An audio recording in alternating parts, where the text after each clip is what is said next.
እናስመጣላችኋለን፣ እንገነባላችኋለን፣ መኪና አስመጥተን እንሰጣችኋለን፣ ቤት ገንብተን እንሰጣችኋለን የሚሉ ካምፓኒዎች ከሚያታልሏችሁ መንገዶች አንዱ ኢንሹራንስ ነው።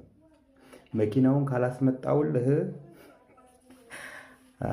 እገሌ የሚባለው ቅብርጥሴ የሚባለው ኢንሹራንስ ካምፓኒ ይከፍልሃል።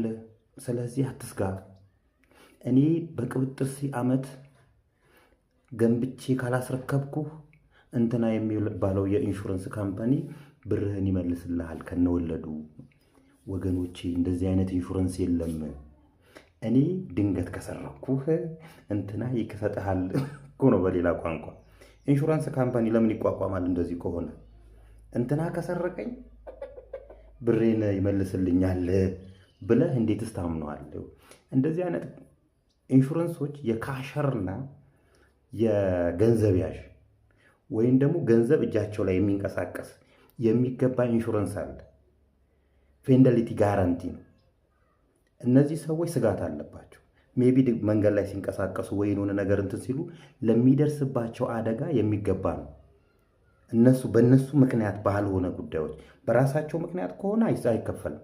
በእነሱ ጉዳይ ባልሆኑ ነገሮች ሰዎች ተደራጅተው ያን ነገር የምትን የሚውሏቸው ስለሆነ ዶሮ ጮህ እውነት ነው ማለት ነው የሚሰጥ ነው እንጂ አንድ ሰው እኔ ካልሰጠውህ እበሌ የሚባል ኢንሹራንስ ካምፓኒ ይሰጥሃል የሚባል የኢንሹራንስ አይነት የለም። አሁን በቅርብ ስሙን ማልጠራላችሁ ካምፓኒ ኢንሹራንስ ገብቼላችኋለሁ፣ ቤት ገንብቼ ካልሰጧችሁ ይመልስላችኋል የሚል ነበር ጋራንቲው። ያን ጋራንቲ ግን ስናየው የፍለድ ነው። ገና ፍለድ ከተከሰተ ላልተረከብከው ቤት ፍለድ ከተከሰተ ፍለድ ጎርፍ የተገባ ነው እና ኢንሹራንሱን በስነ ስርዓት አንብቡ። እንደዚህ አይነት ኢንሹራንስም ተፈጥሮ አይታወቅም። እናስመጣላችኋለንና እነገንብተን እናስረክባችኋለን ሪል ስቴቶች ኢትዮጵያውያንን ከሚያሳምኑባቸው መንገዶች አንዱ ኢንሹራንስ ነው። ኢንሹራንስ እኔ አስረክብሃለሁ ገንብቼ፣ እኔ አስመጥቼ መኪናውን ሰጠሃለሁ፣ ድንገት የማታምነኝ እንኳን ከሆነ ኢንሹራንስ አለ ነው የሚሉት። ልሰርቅህ ነውና ከሰረኩህ ኢንሹራንስ አለ እያሉ ነው በሌላ ቋንቋ። እንደዚህ አይነት ኢንሹራንስ የለም። እኔ እስከማውቀው ድረስ የባንዲት፣ የሌባ፣ የሽፍታ፣ የአማጽያን ኢንሹራንስ የሚባል ነገር የለም። ልሰርቅ ነውና ከሰረኩ ኢንሹራንስ ይሰጣል ብሎ እንደዚህ አይነትም ኢንሹራንስ የለም። አሁን በቅርብ አንድ እናስረክባችኋለን ከሚል ስም አይጠሪ ሪል ስቴት ምን የሚል ኢንሹራንስ ገብቶላቸዋል? የአርዝኪዊክና የፍለድ ገንብቶ ባላስረከባቸው ሪል ስቴት ላይ የፍለድና የጎርፍና የመሬት መንቀጥቀጥ ድንገት መቼ አስረከብክ? ገና መቼ ሲጀመርከውና ነው? ምን አገባን ሲጀምር? ገዢው አካል ስላልተረከበው ቤት ምን አገባውና ነው? እነሱ ገዢዎቹ ጭምር የሚገነዘቡ ኢንሹራንስን የሚገነዘቡበት ድንገት ባላስረክብህ፣ ድንገት ብሰርቅ በሌላ ቋንቋ ኢንሹራንስ ብርህን ይመልስልሃል ነው። አይደለም፣ በፍጹም እንደዚህ አይነት ኢንሹራንስም የለም።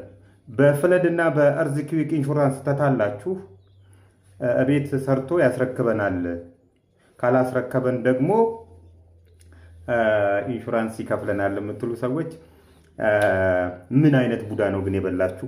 ምን አለ ብታነቡት፣ ምን አለ ብታውቁ አንዳንድ ነገሮችን እና እንደዚህ አይነት ኢንሹራንስም የለም። ስለ ኢንሹራንስ የሚያገባችሁ ነገር የለም። እናንተ ምንም እዚህ ውስጥ ምንም የሚያስገባችሁም ነገር የለም።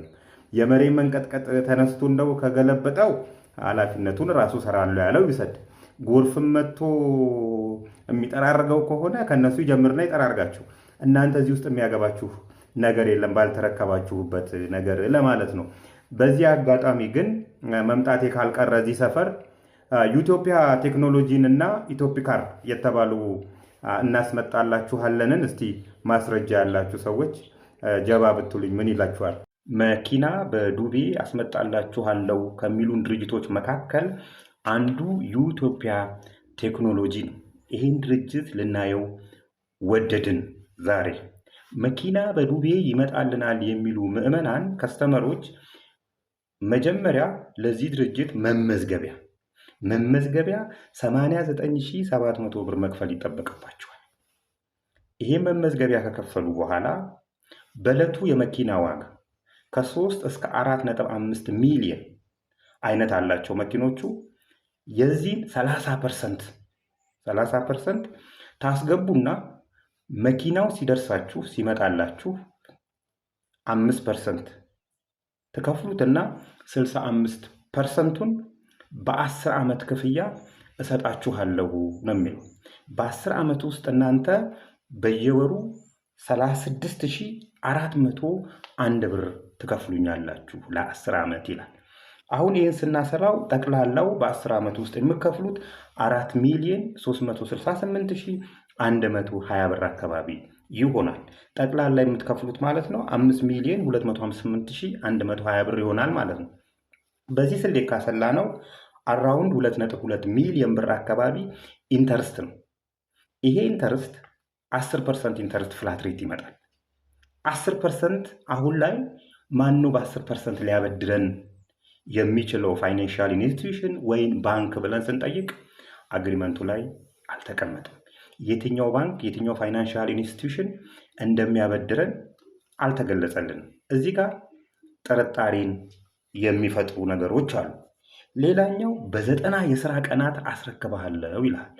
በ90 የስራ ቀናት አስረክብሃለሁ፣ ነገር ግን ከኔ በላይ በሆኑ ችግሮች መኪናውን ካላስረከብኩ ኃላፊነቱን አልወስድም ይላል። ተመልሶ ደግሞ ከኔ በላይ የሆኑ ችግሮች ማለት የዶላር ምንዛሬ፣ የትራንስፖርት፣ የትራንዚት የተለያዩ ችግሮች ከተከሰቱ ኃላፊነቱ የኔ አይደለም ይላል። በዚህ አግባብ 8 ወር ከፍለውት መኪና ያልመጣላቸው ከስተመሮች ምዕመናን አሉ። እሱ መከላከያ አስቀምጧል። የዶላርና የተለያዩ መንግስታዊ ችግሮች ናቸው ያላመጣሁልህ እያለን ነው ያለው ማለት ነው። ስለዚህ ለዚህ ድርጅት ገንዘብ የከፈላችሁ ሰዎች ከዚህ በፊት እንደዚህ አይነት ድርጅቶች የሰጡን ኤክስፒሪየንስ አለ። ከስተመሮቹን መበታተን ለየብቻ ማየት። ስለዚህ ለየብቻ ሲሆን ጉልበት አይኖራቸው፣ ልክሰስ ቢሉም የተለያዩ ወጪዎች ይኖርባቸዋል። ስለዚህ መደራጀት ያስፈልጋል።